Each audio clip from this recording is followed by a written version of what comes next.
Afternoon, everyone. Coffee and Charts live. Mark Fuller, TeamAlliance. As you guys make your way on, please be sure to like the video, subscribe to the channel if you're not already on YouTube. If you're tuning in from Facebook, be sure to follow the TeamAlliance page. Also, like and share the video. I got a nice cup of Joe on deck.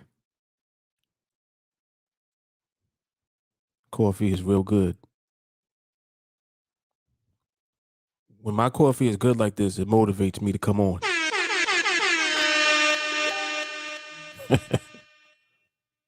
So when I'm doing Coffee and Charts, it's because the coffee was real good.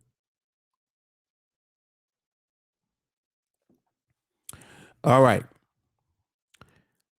So if you're new, if this by chance is your first time here, again, wherever you're tuning in from, be sure to like and share the video. If you're on YouTube, like, share the video, subscribe to the channel, turn on the bell notifications.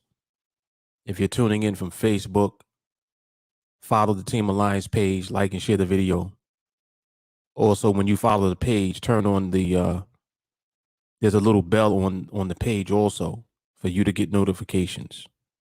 If you're not already a member of the public TeamAlliance Facebook group, be sure to join that also, because if for whatever reason you don't get notified from the platform, you will get a notification from the group. All right.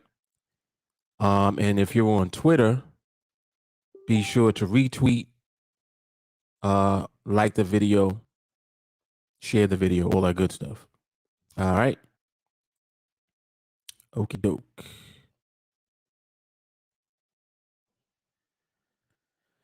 All right. So let's see what we got going on.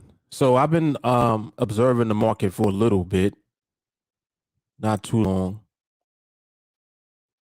And you see that I've been moving the box, which I am still doing. If any of you have questions, please feel free to ask in the chat.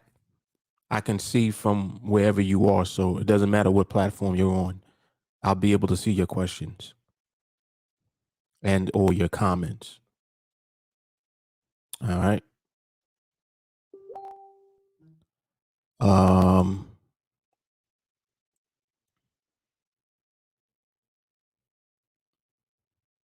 Let me see real quick who's here.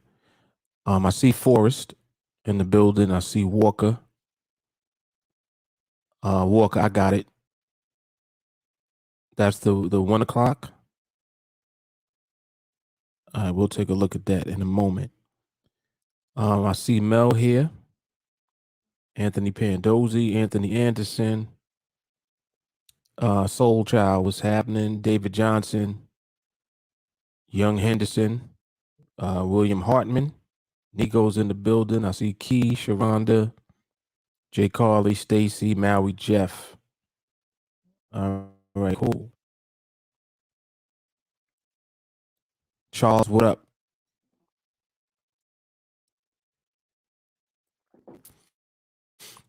If any of you did not watch the replay from yesterday's Coffee and Charts, you need to watch that. I talked again about the box. Today I'm going to talk a little about the importance of the barrier and how the box enforces that there is a barrier before you are doing anything. So basically, there should be no action taken whatsoever on your part. You shouldn't be in a trade. You shouldn't be looking to get into a trade. If you are seeing that the candles are violating the top or the bottom of the box during your observation, there should be no violation of the box.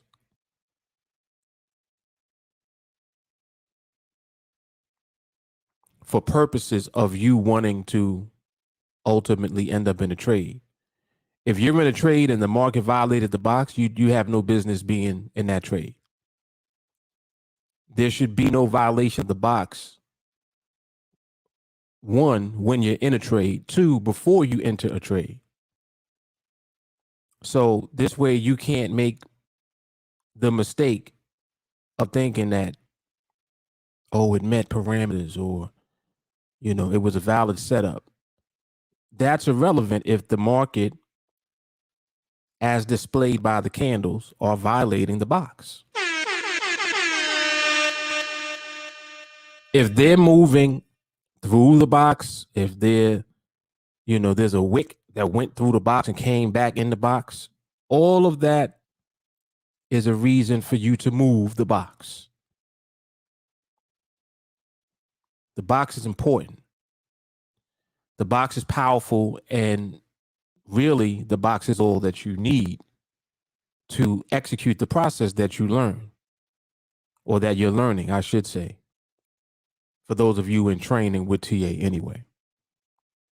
Some of you are not in training with us, and I know that what you guys attempt to do is to take what you see me doing and apply it. And you can to a degree, but there's a reason that we have an actual training. It's because there's more to this than just a box, binaries. There's more to this than just getting into trades on NADEX. There's a high level of discipline required not to do anything as you observe and wait. This is a discipline that people have a very hard time with. And that's the reason that you have to train, because you got to train out your bullshit.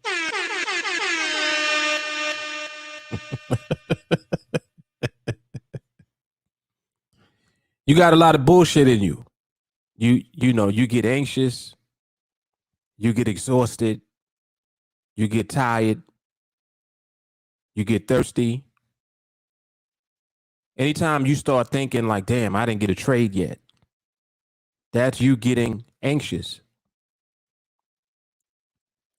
Without discipline, you'll give into that eventually. That whole dialogue will turn into you being in a trade. Oh, I didn't get a trade all week. As soon as you start talking like that, next thing you know, you in a trade. Worst part is that the trade that you end up in, you probably won't know why you are in the trade, other than in your mind that a setup was valid. So in other words, you saw a setup. You saw a chance to enter a trade. But there is a reason, once again, that we train the way that we do. It's because discipline is required in order for you to observe and wait. And without it, you won't wait.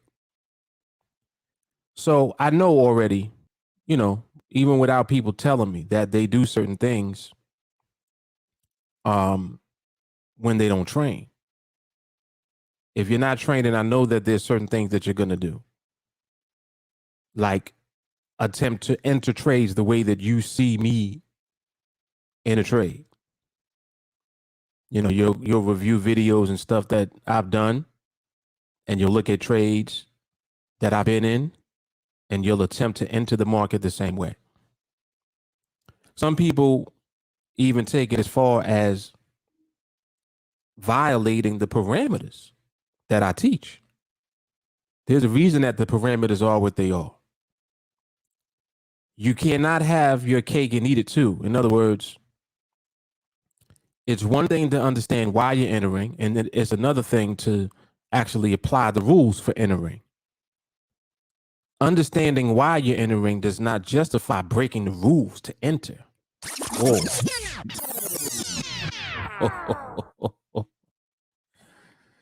Oh boy, here we go. I'm talking to somebody.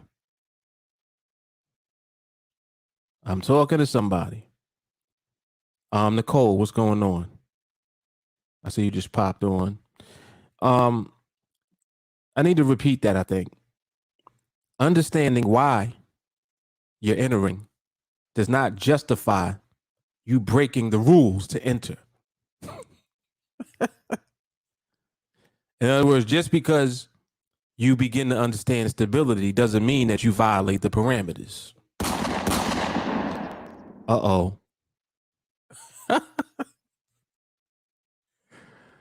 Oh, man. I see Rantman has popped up a little bit. Now, mind you, this is not personal or anything. I don't know. I honestly don't know who does it and who actually does not do it. I honestly don't know. All I know is that somebody does it. And I know this because the vibe told me so.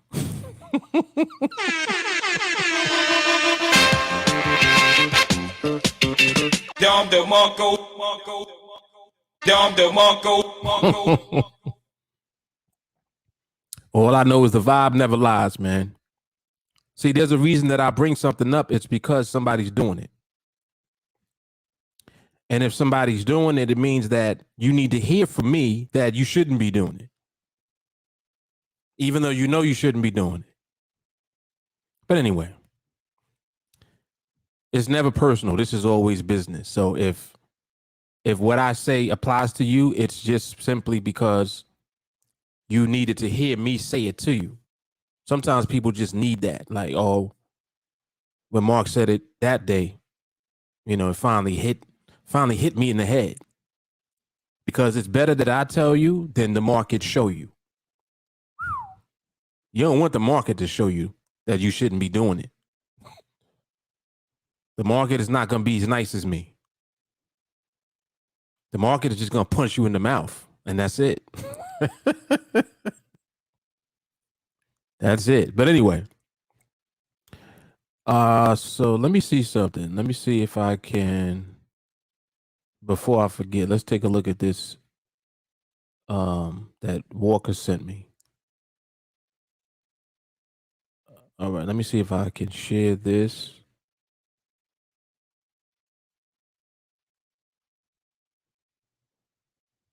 It would be nice if this lets you share, like, let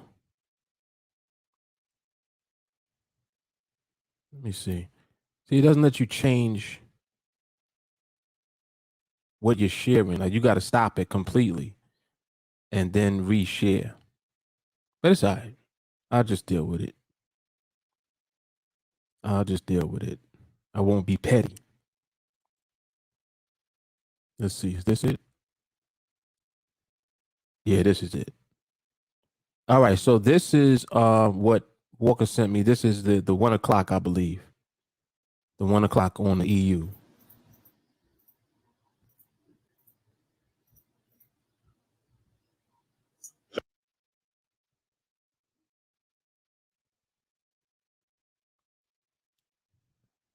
All right. So this is the observation from 1 o'clock.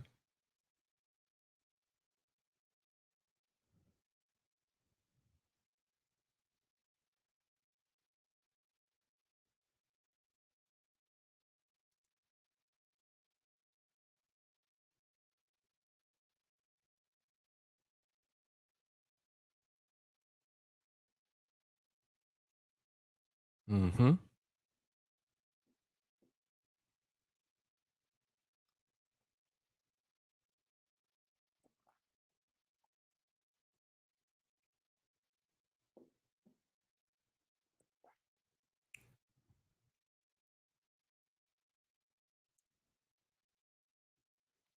Y'all can see this, right? Yeah, y'all can see it because I can see it on this other screen.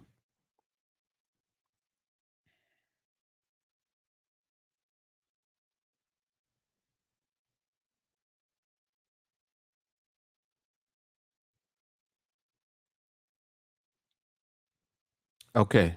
Very good observation. That was excellent. That was a great observation. All right. So from what I saw there, um, and let me go back to. I'm going to go back to the actual live NADEX chart. Also, I want to take a look at something. Excuse me. Let me see this. Share. Come back over here.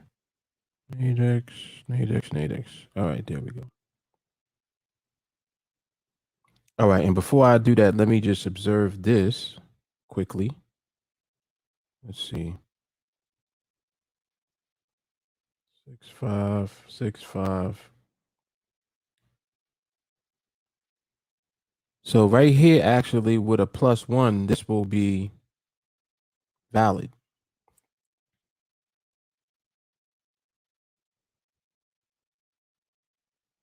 And it didn't give the +1. It looks like it went back.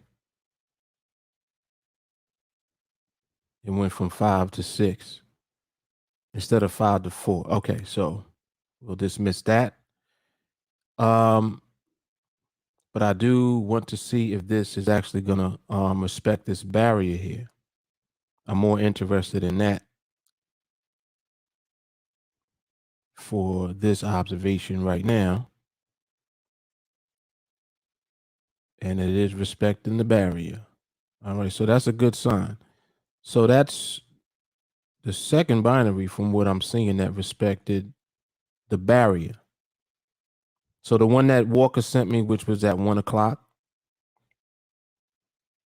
What is this thing that keeps popping up? What the hell is that? Do y'all see this when this pops up? Oh no, I don't think you see that. It's this thing that keeps popping up on my computer. So from that observation just now, and I think that the 1 o'clock was back here. That was this right here. Let me zoom into this. So the 1 o'clock was this. This was the 1 o'clock. This is what Walker just sent me that we just watched the video of this. This right here. This was the 1 o'clock. And you had a barrier here, right? And then the last minute of that binary, the barrier was respected. The barrier here, further down, it got violated. See, this is why it's important that when there's a violation of the barrier that you move the box. But you had respect here, and you also had respect just now when we were watching this. So now, mind you, coincidentally, it's the same barrier. So the same barrier from 1 o'clock is the same barrier over here that we just saw got respected. Now, when you hear me talk about revisiting the barrier, this is what I'm talking about. This, what we just saw. This is a revisit of that barrier from back here. And here you had respect again. Now, I'm not saying that it always has to be that, because it's not always that. But it is something that you'll just notice. Like, this is a nuance. This happens to be the same barrier from 1 o'clock. So when you see that this is, the market is revisiting that old barrier and it's respecting it, that's further giving you more and more confidence as you observe. But it doesn't mean, okay, well, we're going to take that. We don't just take anything. The market still has to give us the trade. So if the trade still does not set up, which it did not, even though the barrier was respected again, the trade didn't set up. It almost set up, but it didn't. Y'all understand? So we don't ever violate the parameters for entering just because we feel that the market has the RCB. In other words, the market is stable. I'm just taking it. No. There's a reason that we still have parameters. The parameters don't get dismissed just because you recognize that the market has RCB. You understand? The parameters are there to verify that the market has the RCB and confirm the trade. So it's the only time that the trade will be valid. During that RCB. If the trade is not valid, then there's no trade still. The only reason that you are considering even entering is because a trade is potentially being presented. But if the trade is not given, what do? You do nothing. It's a DQ, and you have to respect that. That's what I was talking about a moment ago when I was talking about discipline. Some people have not developed that discipline yet. They're going to just enter. And if you get into the habit of just entering every time that you see a setup, the next thing you know, you'll be entering just because you see a setup. Instead of entering because a trade set up at the right time. Does that make sense? All right, that was good just now. So, and it actually falls in line with what I was talking about, or what I wanted to talk about as far as barriers.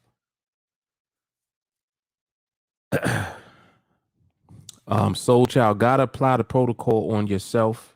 You in a trade for no reason because you didn't check your own speed and behavior before checking the market. It starts with you. Very good. Very good. Good stuff, Angel. Very good. Peter says, wash your hands. Facts.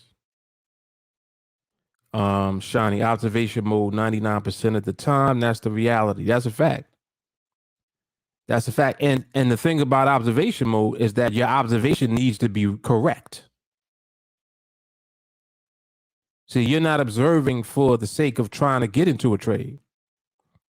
You're observing and you're watching the market give you every reason not to be in a trade until there are no more reasons not to be in a trade and the trade comes.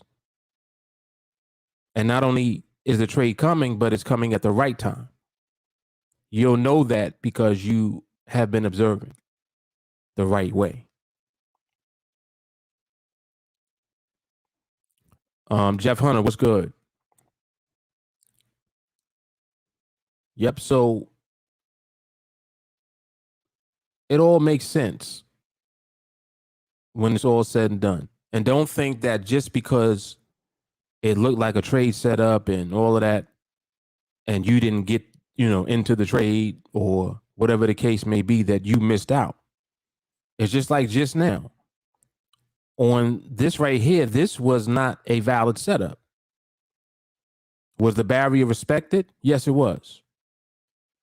Back here, what Walker sent me, that was MRMH because it was a valid setup and the market did respect the barrier.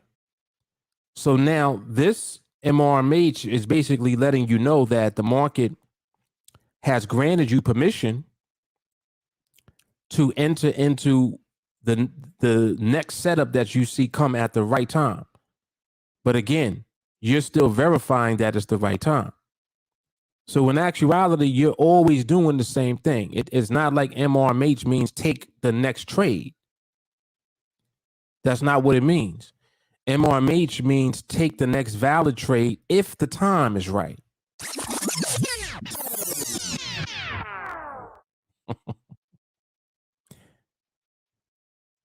Did you catch that?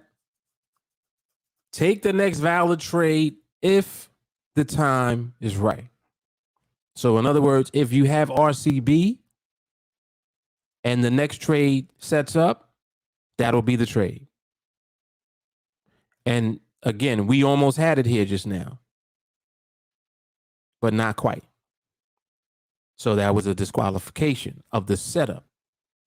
And that's cool. Did we miss anything? Nope. The only reason we even considered that setup is because RCB was present. That's the only reason we even considered it. But the parameters kept us out of the actual trade. Discipline.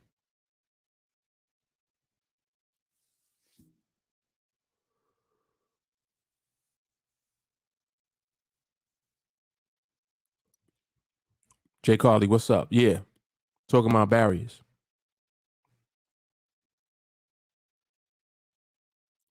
When you watch the replay, you'll see what I was talking about just now. Walker sent me a video for the 1 o'clock, which was this back here. And then we observed this right here about 15 minutes later, which was a few binaries ago. But the explanation is on, it'll be on the replay. So when you play it back, you'll be able to see what I was talking about. But the importance of the barrier is what keeps you out of bullshit. When you move the box, you'll stay out the bullshit. And that's important.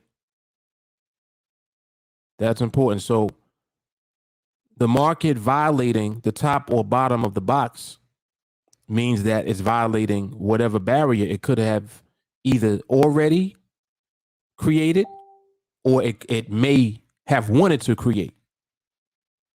Sometimes the market doesn't even get a chance to create the barrier because there's too much violation of the box.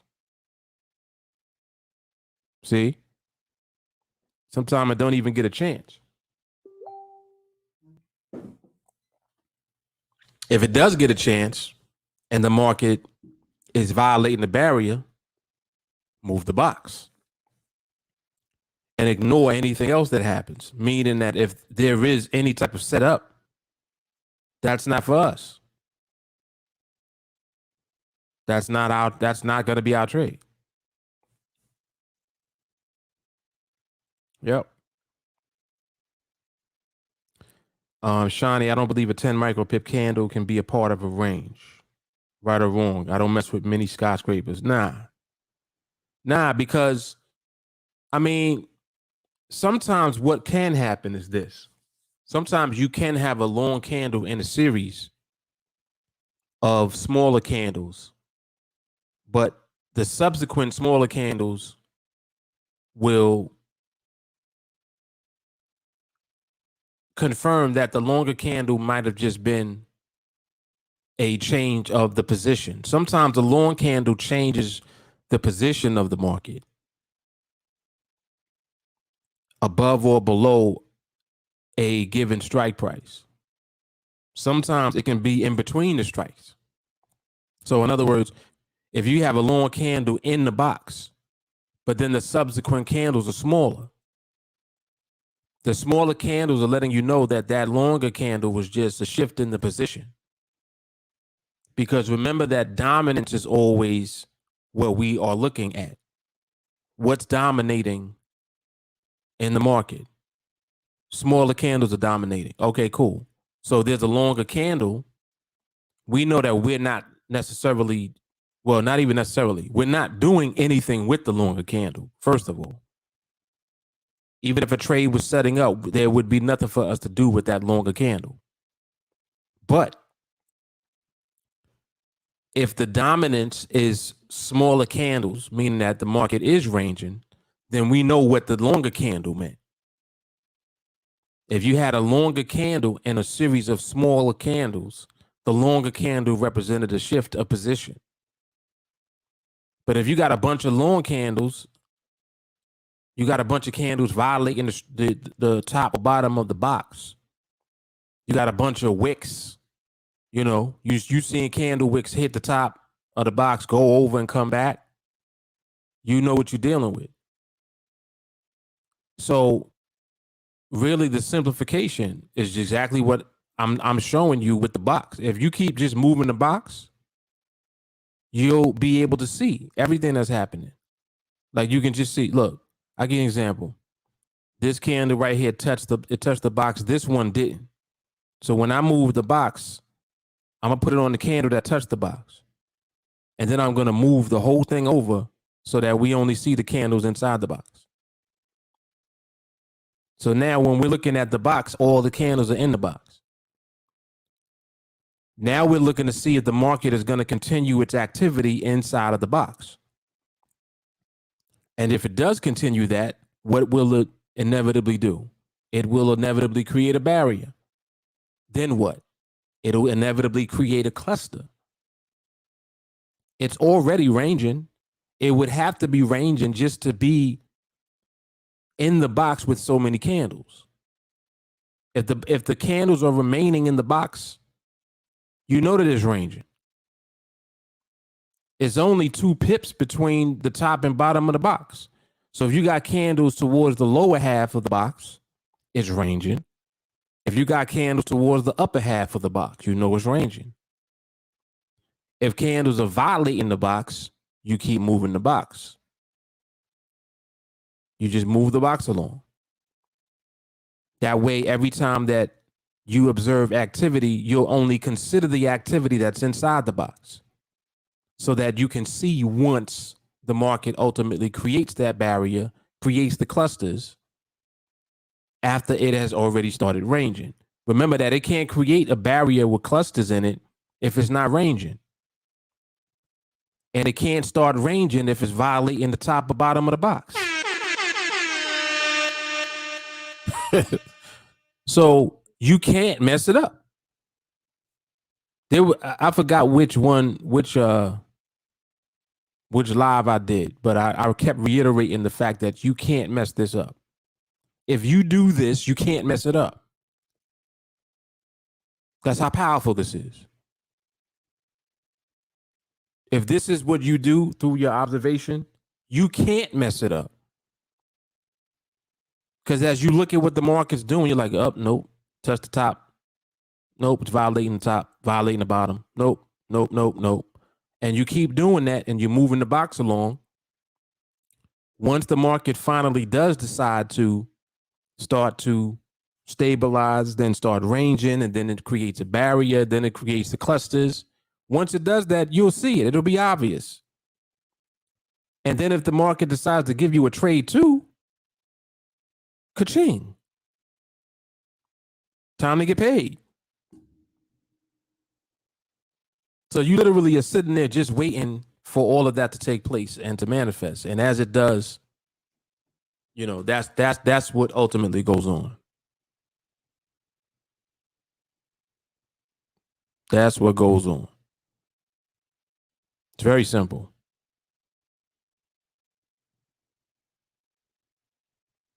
Yep, it's very simple. So you literally really can't mess it up though.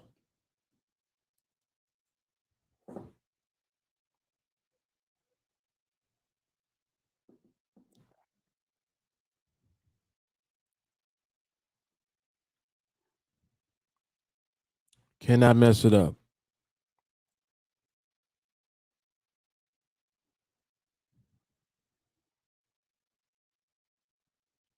Kiana said it was live observation 27. Probably was. You'll be knowing. Go ahead, Key. Probably is. Bilal said the box is 301. Yes, it is. See, the box is 301 visually. It's 301 visually. That's what it is.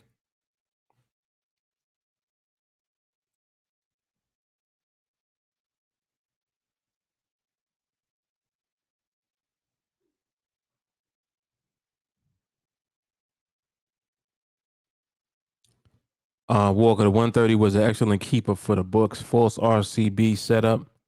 Violation of the box at the very beginning of the binary gave the heads up that something could go south, and it did. The 130. Let me see what Walker's referring to. 130 was this. Oh, right here. Aha. Yeah, we were we was just here a moment ago. I think I had the box. I probably had the box right about here. And ain't nothing to do there. Like it's nothing to do. It's nothing to do there. So it's interesting that you can identify what people would have potentially done in the market as far as entering. And when you follow what I'm giving you to do, it never even is something that you had even looked at. Like I didn't even look at that. What Walker just pointed out, I would have never looked at that. Now, mind you, what's keeping me from looking at that is this, the box. Me moving the box is keeping me out of all of the bullshit, all of it.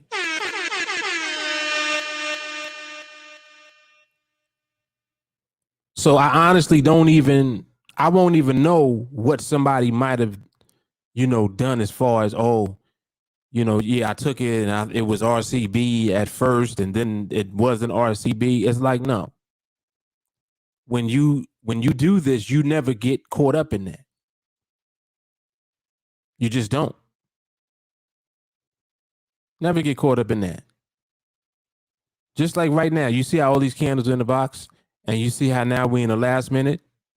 See how the market is coming down, and now it's violating the box, and now it's under the strike price. We're just simply observing here. We know that there was nothing here to do.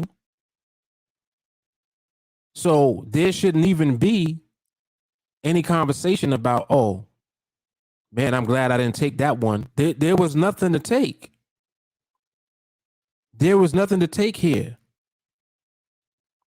Like, do you understand what I'm saying? There was nothing to do here.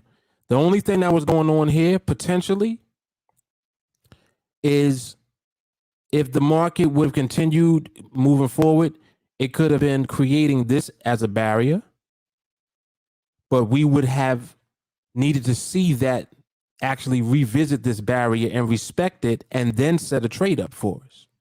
Did the market get a chance to do that? No.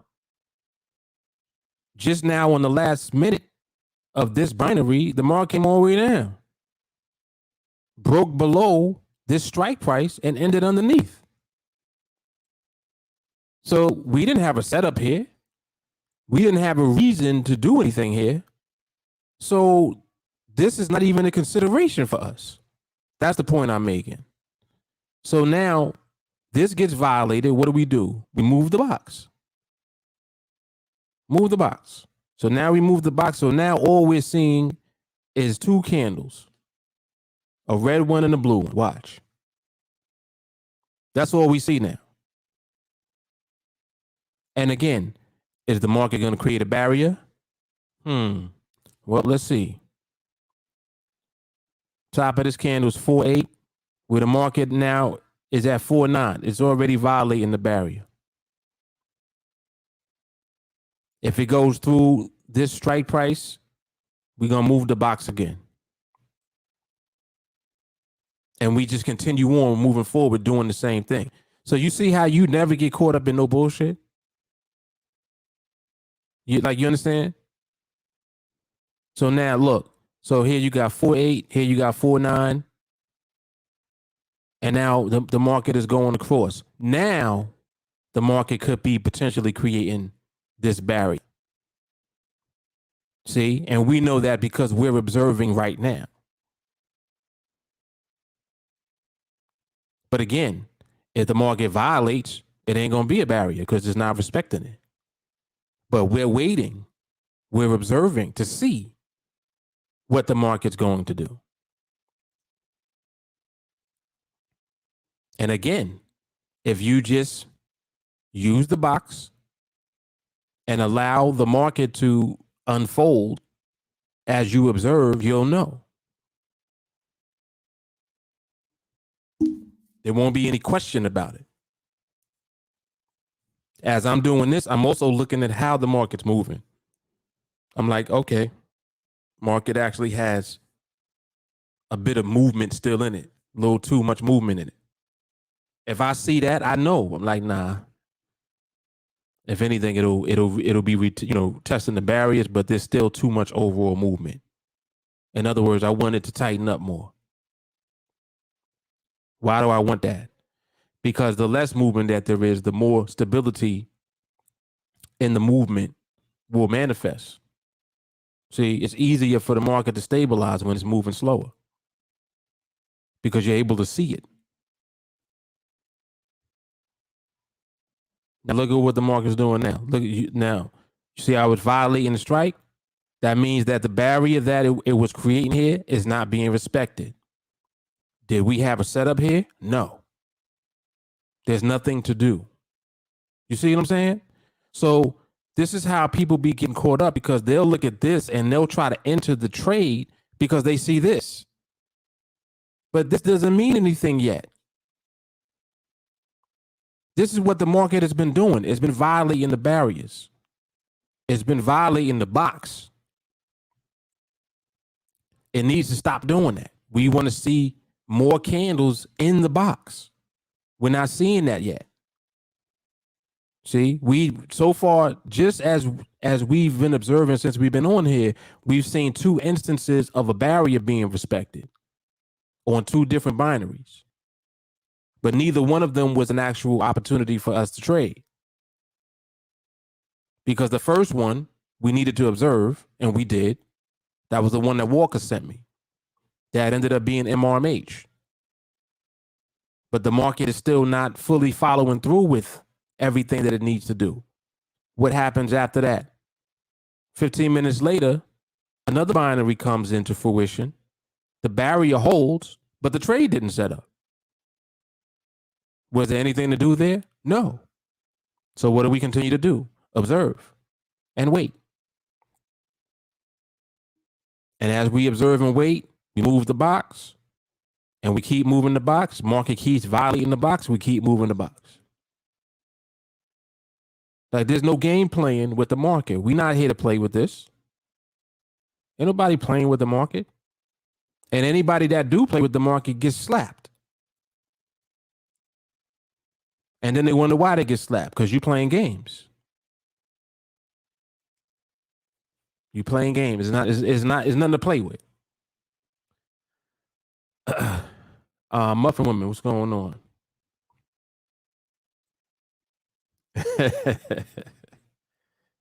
It's life in the box.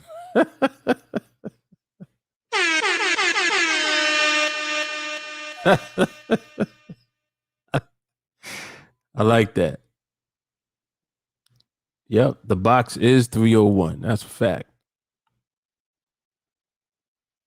Shiny Mark, people can mess it up if they think 2 to 3 candles represent a barrier and they start firing away. What I just showed was the perfect example of that. We just saw that. We just saw that.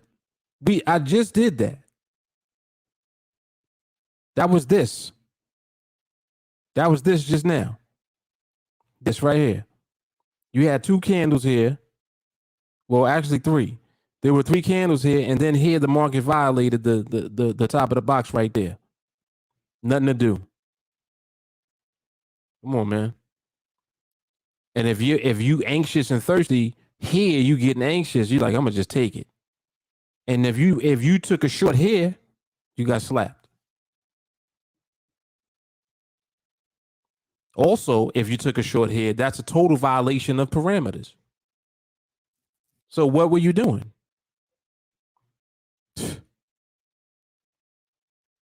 Come on now.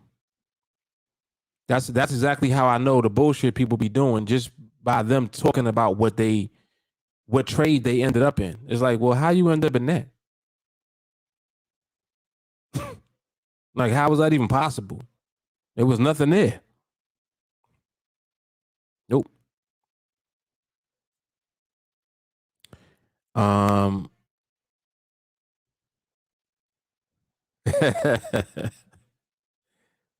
Carmen giving you the Don DeMarco, Shawnee.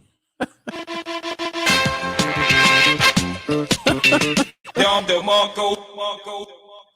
Dom DeMarco. That's it. That's it. SG is either RCB or it ain't. Facts.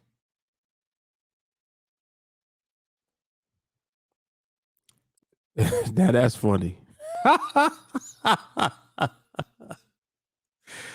That's funny. Anthony said the box keeps your account on live and not on demo.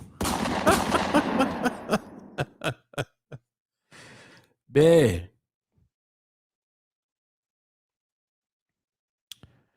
Bilal, 2 to 3 candles isn't enough information to confirm RCB. In most instances, yes. In most instances, absolutely. And the reason that I'm saying that is because there are times when the market will already be in a position where it respected a barrier and then it shifted to a new position. And if it shifts to a new position when it's stable, you can see RCB in 2 to 3 candles. But that already has to be present in the market. That behavior already has to be there. Like the market already has to be doing that. You won't see that if the market is still transitioning. It's doing too much and it's moving too much and there's too much going on still. But you'll know it when you see it.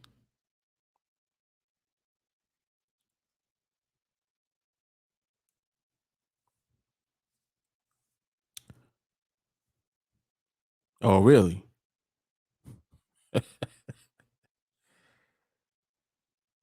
Oh, really? Carly said if you want to stay in RCB, a one micro pip trade is legitimate.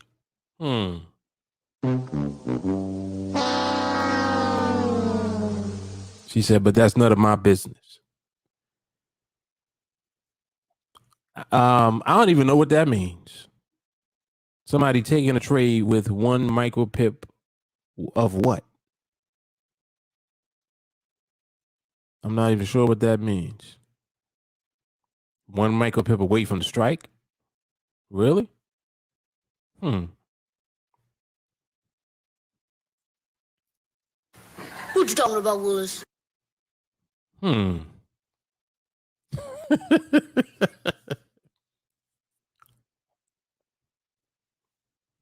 Yeah, you got no business being in the market if the market is one micro pip away from the strike. That's ridiculous.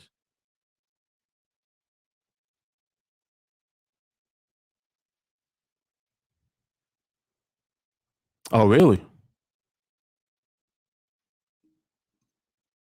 We got somebody in here thinking that that's okay. Well, that's not okay.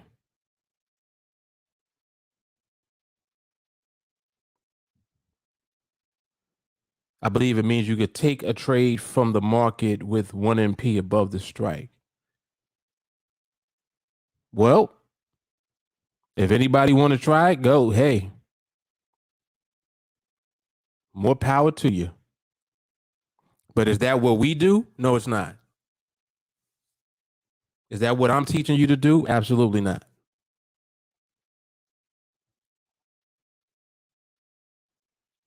And I mean, like, what's the purpose really of even wanting to be in a trade that's one micro pip away? Now, don't get me wrong. In the past, I've done all type of stuff, and you guys have seen me. It's on video. But that's not something that I'm teaching you to do.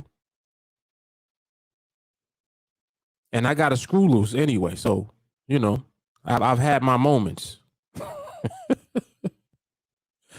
I've had my moments in the past where my confidence is just ridiculous, but that's not something that you really want to do. I like for me, I give you another example of something that I stopped doing. There used to be trades that used to set up. We used to call it people leaving money on the table. You remember that? You'll see an order hanging with a few seconds left on the binary, and you just grab it real quick. You'll click it, right, and just take it, and you're like, oh, that was nice. Somebody left some money on the table. Now that used to happen pretty frequently. More often than not. And as I'm thinking about it, I'm like, wait, hold up. No. We don't want to be doing that and looking forward to that. That's not really what we're here for.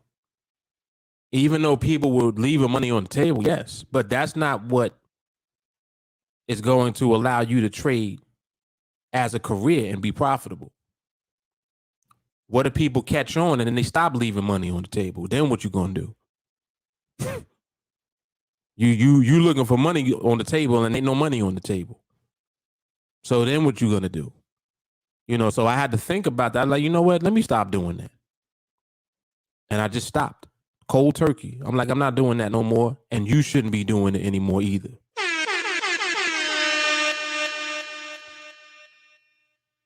So I've said on several occasions, I preach what I practice. So I'm not even, I'm telling and teaching you all what I do.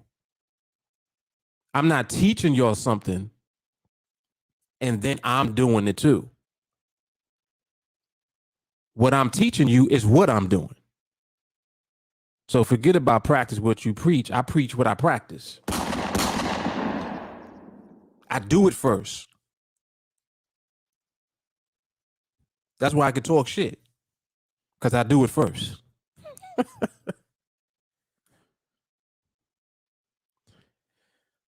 Stacy says she remember her face still hurts.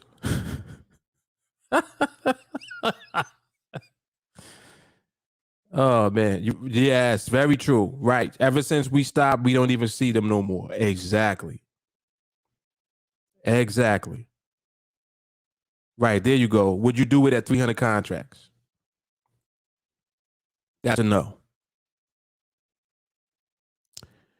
Melanie says, I think some confusion about the barrier is that it's an exact distance for all the candles in the binary. Like if you drew a horizontal line, then all candles need to line up at that exactly. Very good, Melanie. Very good. We gonna talk about that. We're gonna talk about that. Very good. Let me go warm my coffee. I'll be right back.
All right. So we're gonna talk about what Melanie just brought up. the barrier being an exact distance for all the candles in the binary. So I do want to talk about that.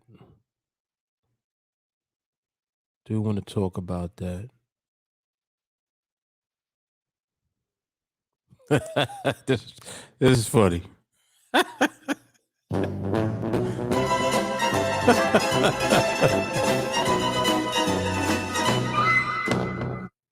Shawnee, like, we ain't built for trade or die, man. We ain't built for that. Oh, man. All right, so let's talk about the barrier being the exact same distance away. When I refer to barrier, and let me move this because this right here, this wick violated just now. But when I refer to barrier, the barrier is the actual total distance between the base or the peak of the candles in the series and the strike price. So you really want to see some distance between the strike and the candles, which is why the box represents the top and the bottom strike. Because if the candles are in the box, that means that they're not touching the strike. They're not right on the strike. You want to see the candles inside the box. Make sense? If the candles are inside the box, you know that they're not on the strike. You know that there's some distance between the strike and the candles. What the market will do is it will create a level with its movement where the candles are, and either the top or the bottom of the candles will create the level, and the level where the candles are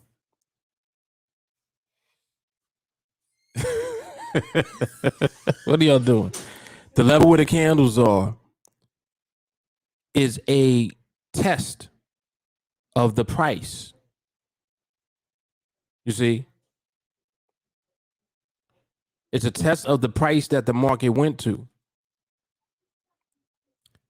When the market pushes its limit and it doesn't go past it, that's the barrier. We like for that to be in addition to the area between that level, which is the furthest point, and the strike.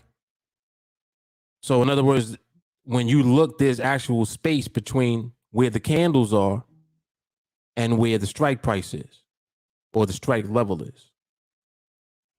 And what that does is it gives that entire area,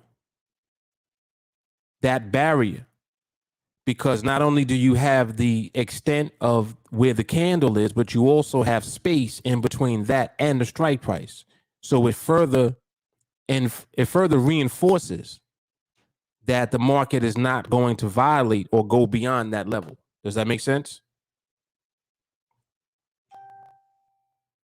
If you have an area that the market is respecting and you have even more space in between there and the strike, it's further reinforcement. You see? That's what it is. It's further reinforcement. I don't even know what this is. What's this for? I don't even know what this is. Factory outlet. What the hell is that? What is that? I don't even know what I ordered. You ever order some shit, you don't even know what it was, and you got a tracking number? I'm like, I don't even know what this is. So as far as the barriers go, that's what that is. That's what that's for. See?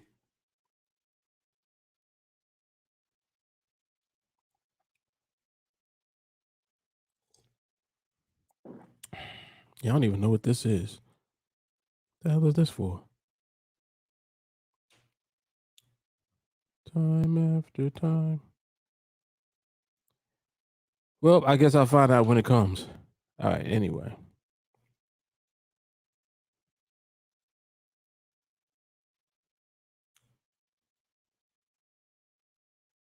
So do you guys understand that?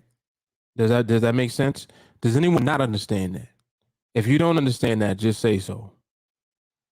And I'll try to elaborate a little more. Oh, excuse me.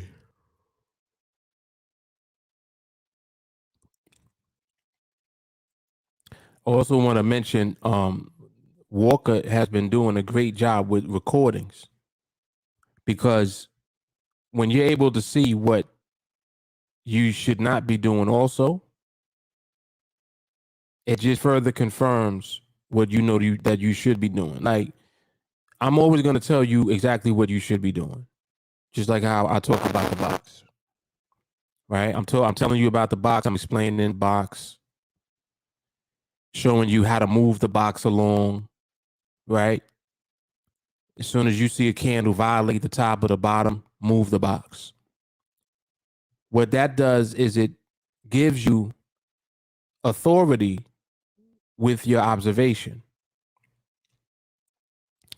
Because what happens now is your confidence is building because you're starting to see what the market should look like when RCB is present, and you actually get an opportunity to see it unfold because you're using the box.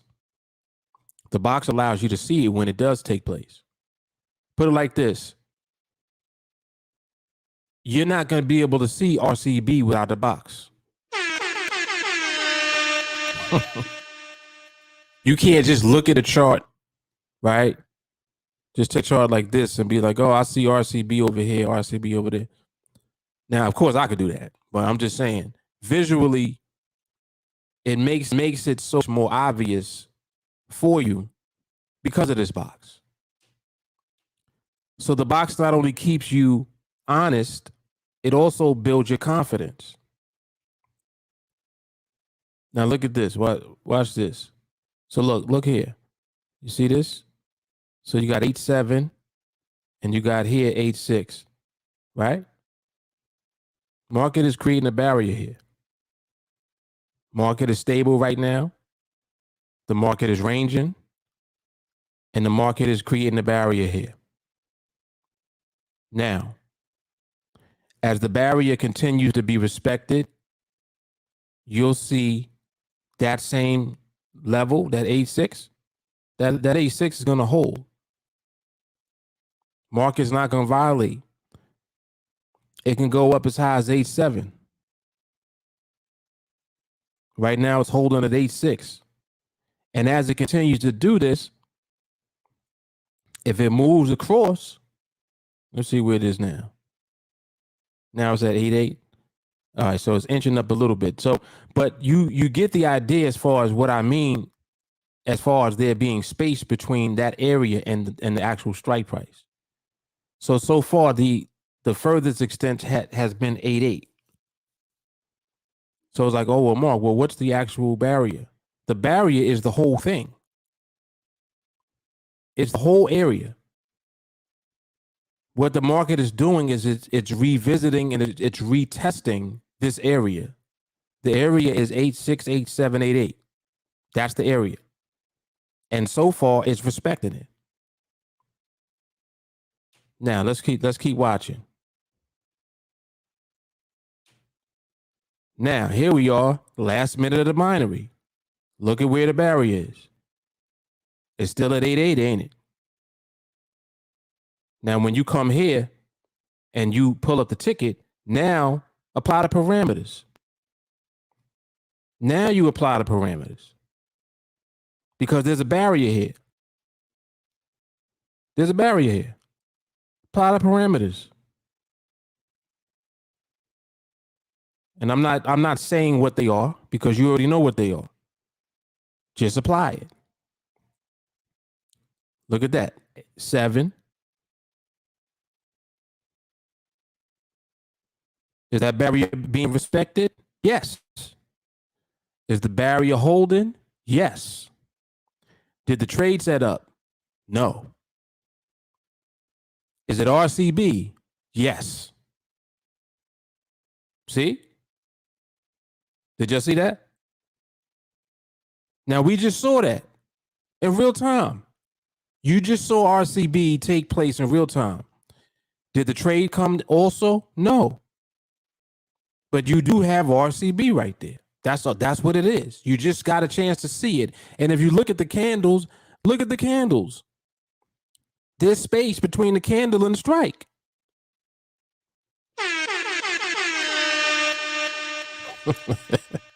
So the very thing that Melanie just brought up as far as the questions that people will ask about, oh, well, does the barrier have to be this or have to be that? What you just saw was the barrier being respected. We just saw it in real time. As I'm talking through it, you got a chance to see it. You just saw it just now. That's RCB. All of your candles are in the box. The market started to range right in here.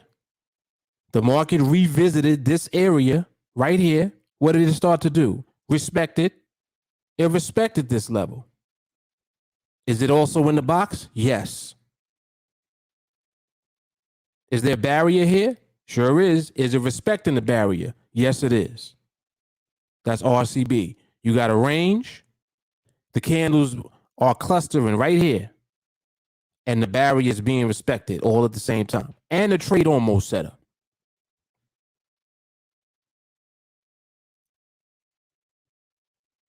The end.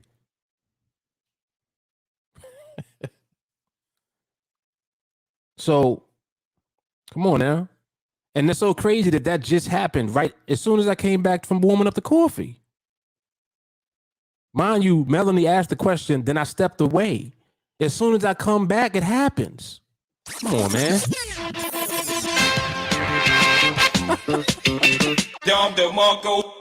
Come on now. You can't make that up. You cannot make that up.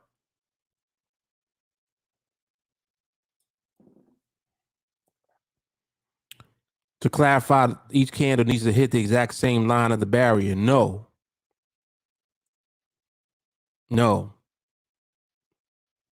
Okay, good. You got the answer from my example just now. Very good. Soul Child, just want to clarify, when we are transitioning into stability, how many do we want to see present to confirm, since 2 would be too little at that point?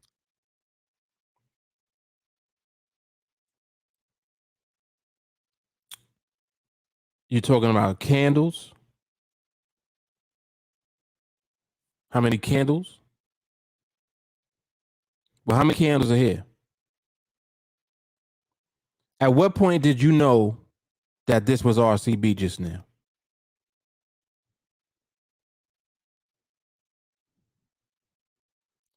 You knew that this was RCB on this candle. Where is it? My little hand so I can move it. On this candle right here, you knew that this was RCB. How many candles are in the entire series? How many candles are there?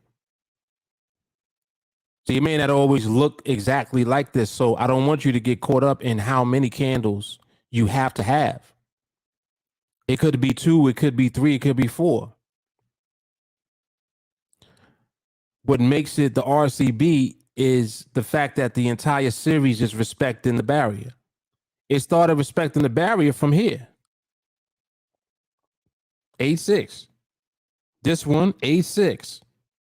This one, it went up to 8.8, and then this one, 8.8.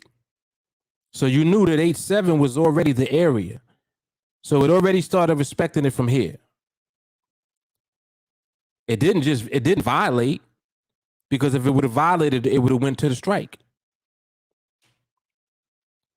And that's why I say to let there be, or I should say, you want to see that there's some distance between the level and the strike price. You don't want the strike price to be the barrier.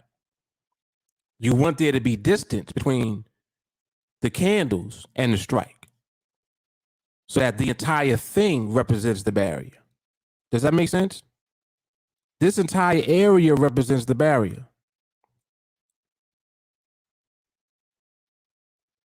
Let me delete this. This whole area, I'm gonna just draw it. That area, that's the barrier. From the top of the candles up to the strike, that entire area is the barrier.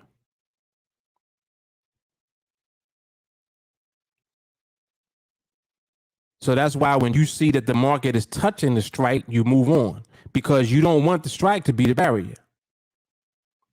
You don't want the actual strike price, the strike level itself, to be the barrier. The barrier should be in the area of the strike. It could be even further away than that. There are times where the barrier might be 5 or 6 micro pips away from the strike. And because of the timing, you could still get a trade set up. The market will be respecting the barrier and the trade sets up 5 or 6 micros away. That happens also. It doesn't always have to be 2 or 3 micro pips away. This one happened to be 3. It was 3 micro pips back here when it got to 8. So 8 is actually 3 micro pips away from the strike, because 1 over the strike would be the violation of the strike. It has to go above the strike. Remember that on a sell, the if it lands on the strike, it would go to the seller. So if you're looking at what violated it, it would have to be 1 micro actually above the strike price. If it does not do that and is touching the strike, you don't want the actual barrier to be that. And that's why you'll see me move the box if I see it touch. I don't want to consider any candle that's touching the box. I want to consider candles in the box.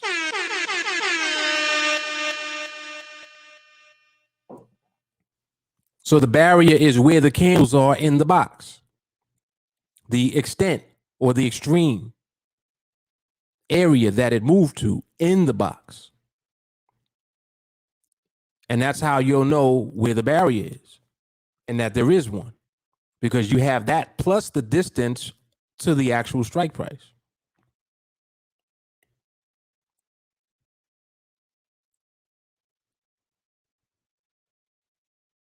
This is good.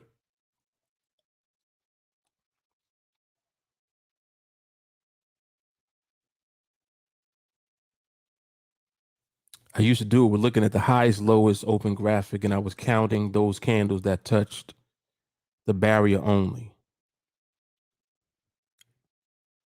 Wasn't factoring in every single candle in the box. Now I'm clarified. Okay, very good. He says she adding this video in rotation of daily training. Yeah, these are good. Yesterday and today are trainings. Yep. Jay Carly. So testing and respecting the barrier is when it goes near but doesn't touch the strike on each minute, but doesn't matter how close or how far it came to the strike. It just could not touch it.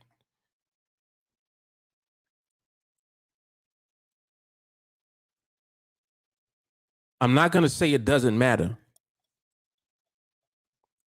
It does matter if it's within the extremity of the candle.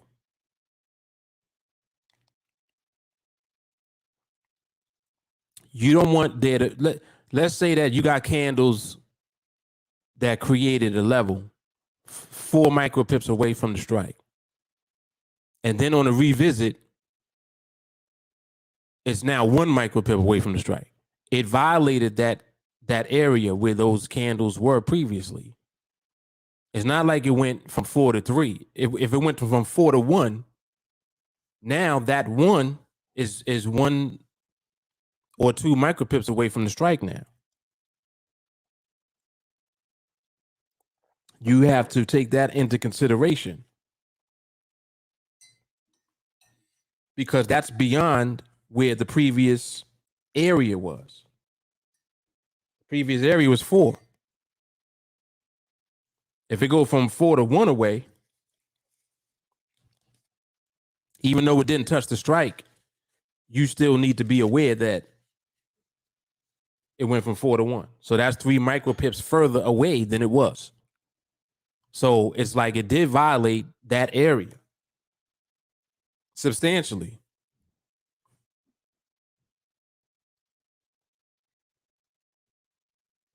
So what you want to do is to use the combination of the two.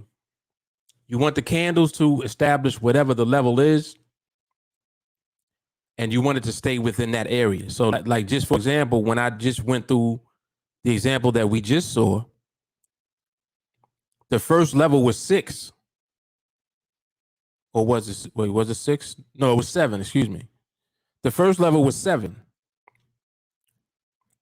On the revisit, it did 6 and then it did 8. And what I'm talking about is this back here. Let me move the box here.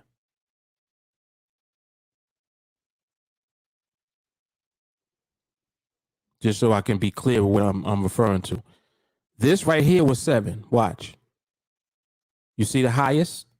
8, 9, 8, 7. That was 7. On the revisit, it went to 6. 6 there and 6 there. Then on the next 2 candles, it went to 8. 8 and 8. Now you see how that's 6, 7, and 8. That's the same area. This was 7 on the first one that established the barrier. It retested, went to 6, 6, and then it went to 8 and 8. That's the same area of 7. 7 is basically the median or the average of those two. And I'm zooming in because we talking about micro pips. So literally 1 micro pip below and 1 micro pip above this right here is where this barrier respected. Mind you, all of that movement is underneath the strike. You understand? So because by the time we got over here, this represented the last candle, this would have been the one that we would be paying the closest attention to for entering if the trade set up. But we didn't get the trade. But however, the barrier was respected. And the barrier consists of this entire area and the distance up to the strike price. That's why when you look at it, it looks like the candles are inside the box. They're not touching the strike. See, and they're all in the same area. They're all in the same general area. So you don't want to we're not trying to be super technical about it. Like, it was X amount of pips, micro pips away. You don't got to do that. You know what the area looks like when you see it. You're looking at it visually. Just look. Like even right now. Move this over. If you look at this, where's your barrier? 2.6. 2.6 is the barrier. Market is staying basically inside of a range, so it's still tight. And if it's going to respect the barrier, even if it comes back up, you know that it won't violate this area. So it might go to 2.6 or 2.7, but it ain't gonna go to 2.9. See, if it goes to 2.9 or hits the strike, That right there is now moving the barrier further closer to the strike. Further closer. What the hell is that? It's moving the barrier closer to the strike. And if it's on the strike, we're not going to use that as a barrier. We want to use whatever the distance is from the base or the peak of the candles and the strike. So it's like an entire area that we're looking at. Just like right now, look at where it is. It's at 2.4. You know the barrier's at 2.6. Look at where it is now. It's at 2.6. Did it respect the barrier? Sure it did. Just now, it respected the barrier. Even after the movement that came down first, it came up, it still respected the barrier. If it would have moved to 2.8, it's still respecting the barrier because it's in the same area. Now, if it had just shot through the strike, that's a violation. Clearly. And even now, the market is now shifting. So now, as it's moving, we know that this is a shift of the position because we know that the market respecting the barrier is already a behavior that's present. It's done it multiple times. So that's how we measure and that's how we look at things always. And we just move the box forward as we go. That's it.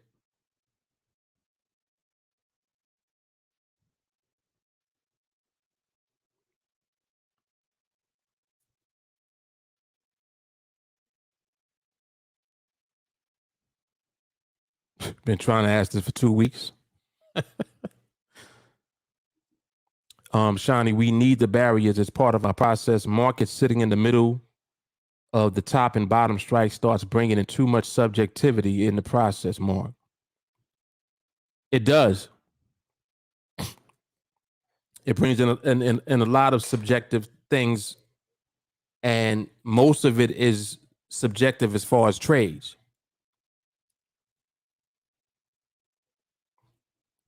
And you don't even want to be thinking about trades. You want to be thinking about what constitutes stability in the market first. That way, when a trade does set up, you'll be confident to be in that trade because you know that trade is going to win because the market is already stable. So that's very true. That people start to make it subjective. But you don't, this right here eliminates the subjectivity from it.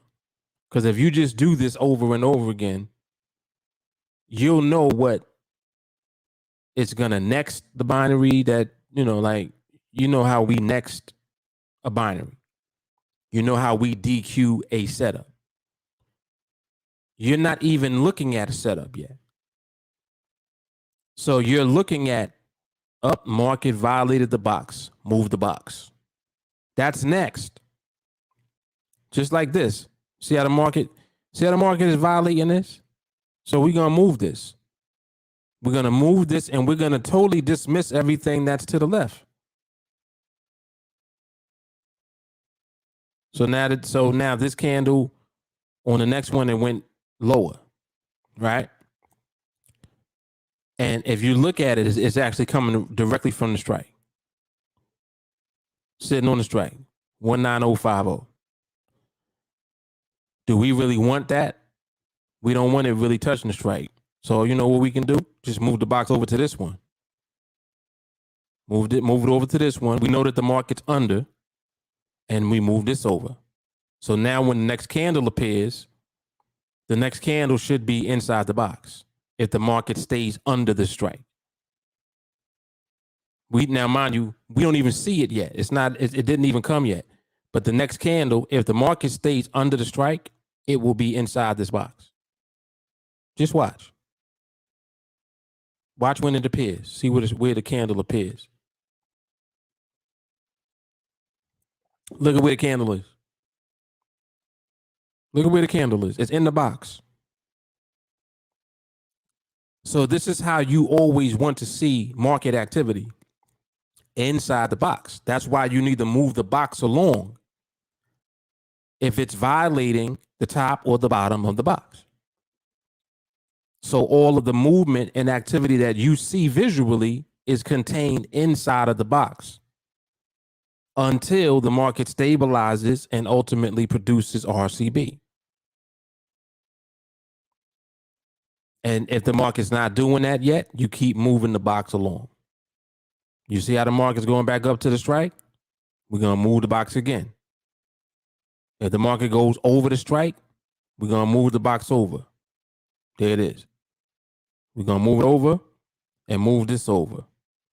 Now our candle is back in the box again, meaning now the activity is inside the box. And we want to keep doing this until all of the activity remains in the box. If it's not remaining in the box, it ain't nothing to do other than move the box. There's nothing to do, nothing at all.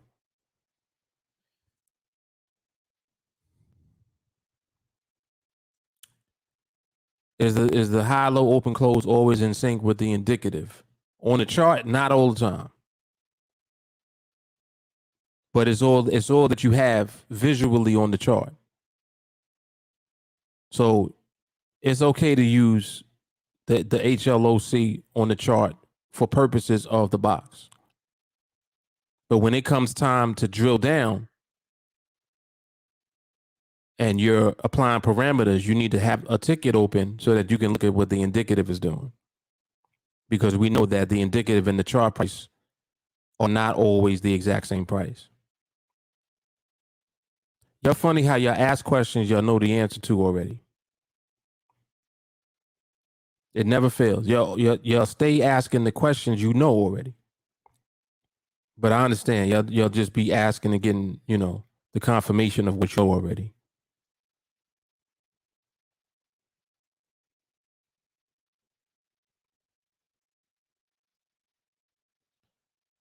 Buffer, since the barrier is also the top and the bottom of the box. Yeah, you want that space between the candles and the strike. It is the buffer. That's the word that I've always used. So that is a good word to use. So put it like this: you want a buffer between the candles and the strike. Melanie, if the revisit of the barrier has moved away and then come back, is that where at least two candles have to confirm the revisited barrier? Yes. Yep.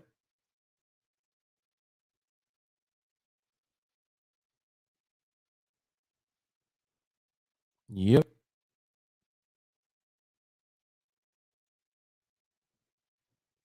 See how I keep moving this box?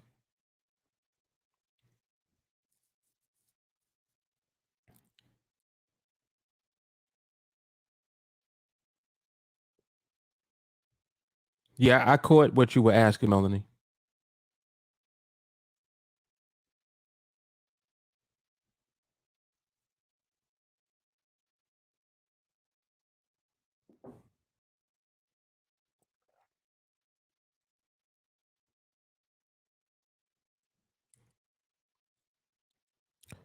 Candle in the box.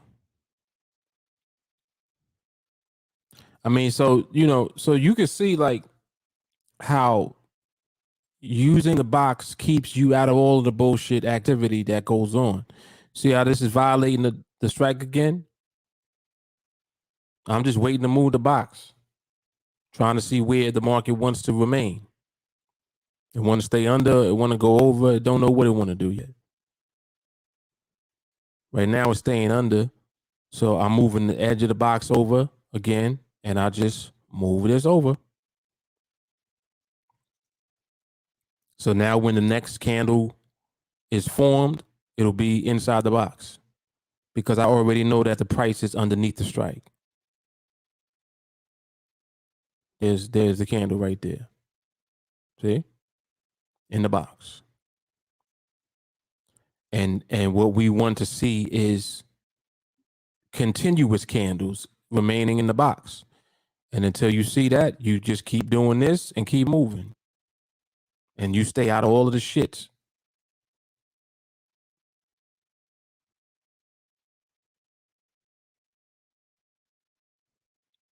So everybody should be clear on what I went over today.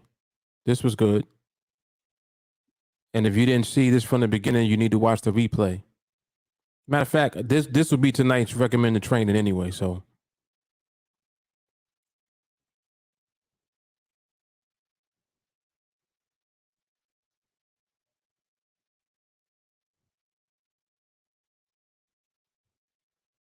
yeah, this is 100% right here.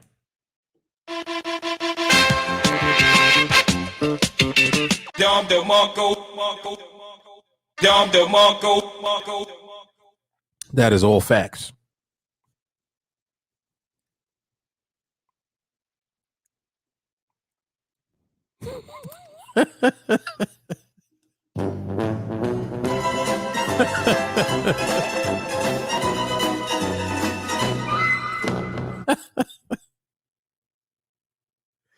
That's my response, Walker.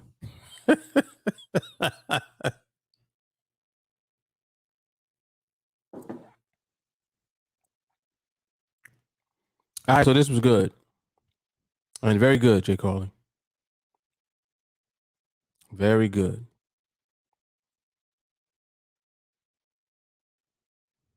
Very good, Mel.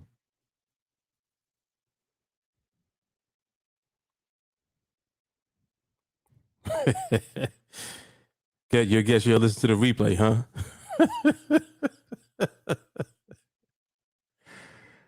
Stupid, man. All right, y'all. So, yeah, this was good. This was good. I'll be doing a podcast. I think maybe tomorrow. Maybe tomorrow. Yeah, more than likely tomorrow. The coffee and charts has been real good just the last 2 days alone. Like these have actually turned into 2 trainings. So you'll make sure that you'll watch these. So this is 10, I believe.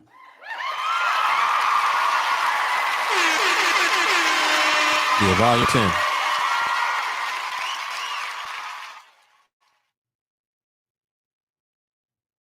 Yep. All right, y'all. So I'm out of here. Mark Fuller, TeamAlliance. You know what it is. Coffee and charts. Peace. Dom the Monko. Dom the Monko.